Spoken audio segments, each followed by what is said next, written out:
Death has been with us from the onset of mankind. However, its effects may not be clearly understood until one suffers the loss. It has rendered children homeless, desolate, and destitute. Widows and widowers have been left feeling its pinch firsthand.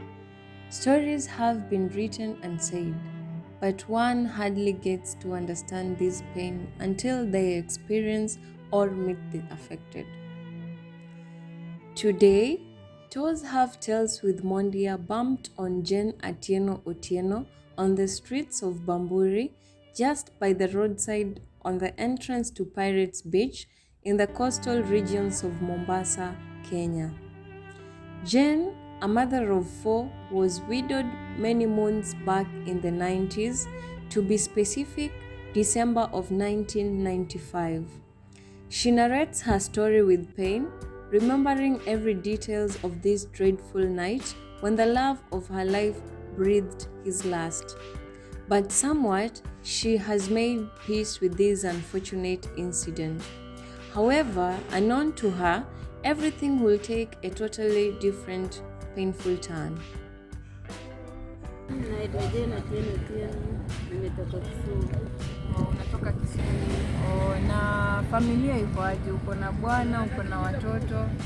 Bwana alikufa 1995. Wa 1995. Na watoto uko na wangapi? Watoto niko na watoto wanne. Watoto wanne.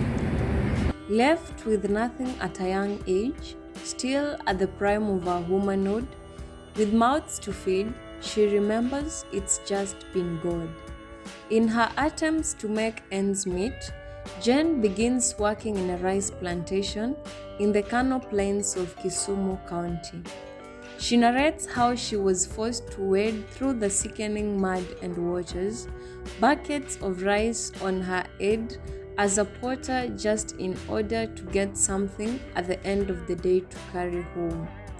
Months turned into years, and years into a century. Jane was still determined in this job. Everything went on until one day when she collapsed on the rice fields. She explained how the previous days she was struggling with her health but had no options to quit. Kwa Mombasa nilikuwa nafanya biashara ya kubeba mchele kule bara. Ulikuwa unabeba kutoka shambani na alafu unauza. Unapewa na ilikuwaje? After hiyo ndo ukaamua kuja Mombasa? After hiyo nilikuwa na shida ya kufua ya kubeba mzigo. Nilikuwa siwezi kubeba mzigo, ndio nikakuja huko. Ulikuwa na shida ya kifua? Nilikuwa naumwa na kifua kwa ajili ya kubeba mzigo. Na watoto ulikuja nao alafu mkaanza maisha ama ilikuwaje? Watoto nilikuja na wawili wadogo, wawili niliacha bara. Uliwaacha nyumbani. Jane is rushed to the hospital where she's diagnosed with respiratory complications thanks to the freezing waters and heavy loads that have been part of her for years. Again, things take a different turn. Jane is now home, painless and sick. It was after weeks of struggles that a relative reaches out to her with a job opening offer in Mombasa. Desperate as she was, she gathers her few belongings, set out for Mombasa, oblivious of what fate had in store for her. This uncertainty makes her leave behind her children, hoping they would finally join her in Mombasa when things would ameliorate. The year is 2008.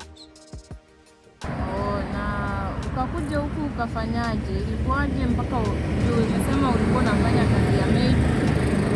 Ilikuwaje ukafika hapa? Kwa ile kazi ya maid Nikafanya maid kwa muda mrefu, ikifika 2017 nikaacha maid. Ukaacha Ndio nikakuja huku. ukaanza hii biashara. Na mbona uliacha hii kazi ya maid? Kazi ya maid pesa ilikuwa kidogo, haitoshi, haitoshi. Watoto nayo wawili kwa secondary. Wawili already walikuwa secondary.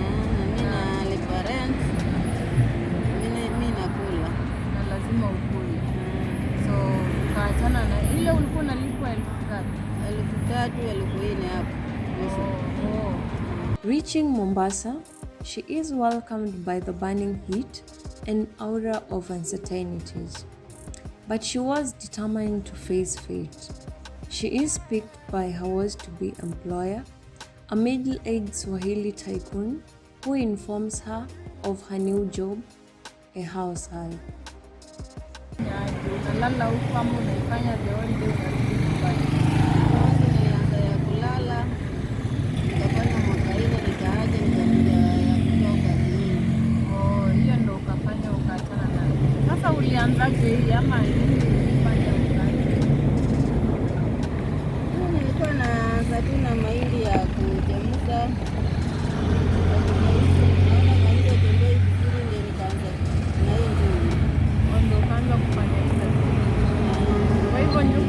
Unaipata aje? Unafanya aje ndio upate hizi vitu zote za kuuza? Na bambanya tu pesa kidogo kidogo, naenda kutuka naye sokoni. Unachukua unatengeneza sokoni alafu. Na hii kazi unaifanya siku ngapi? Ama kila siku ama siku 3 kwa wiki?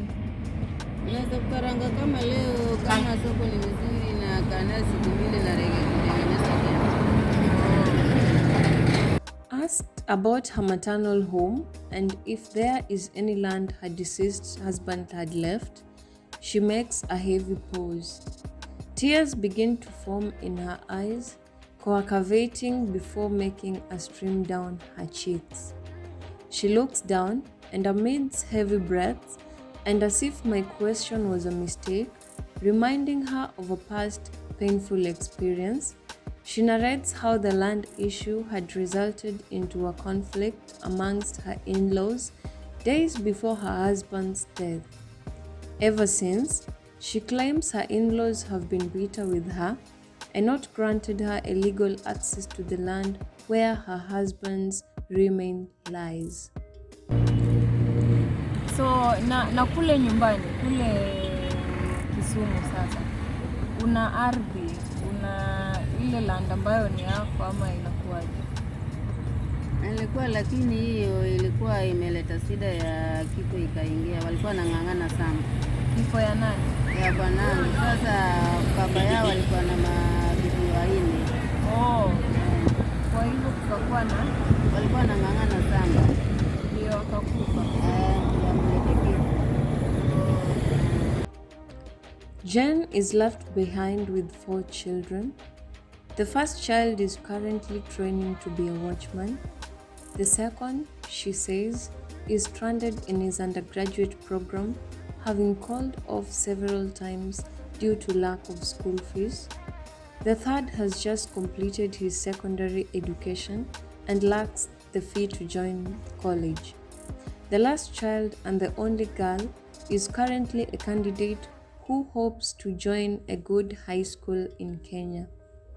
She hopes that if her children can get the education they so much need, they might one day break the chains of poverty and change the direction of their story. Vile bwana alikufa aliniacha na watoto kabla hajaanza nasari, nimeteseka na watoto sasa hivi. Sasa nimeteseka, wamesoma. Mmoja amefanya form 4. Sasa anafanya watchman na ndani nini college sasa. Wa pili ameenda university, sasa amekwama. Hakuna pesa ya kusoma naye. Mmoja anaenda kujoin this year, sina pesa ya kupeleka naye mtoto shule. Mmoja iko 8, naenda 8 sasa hivi. Sina pesa ya kupeleka naye shule.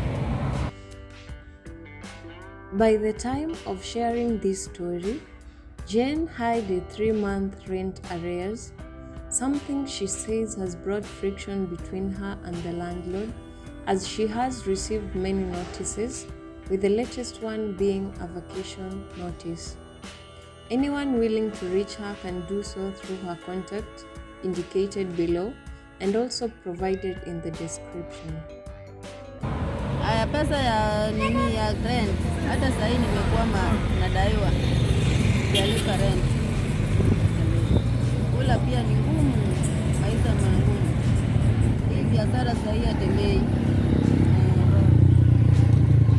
3 months nadaiwa 3 months per month nalipa 3,500 sijalipa. Mimi notice. Washakuja notice. Unasema ulipe. Nilipe. Pale unaishi ni nyumba aina gani? Ni bedsitter, ni single room ama ni gani? Ni single room. Ni single. Na huko uko na mtoto mmoja ama wawili ndio uko na wao sahi ama mmoja?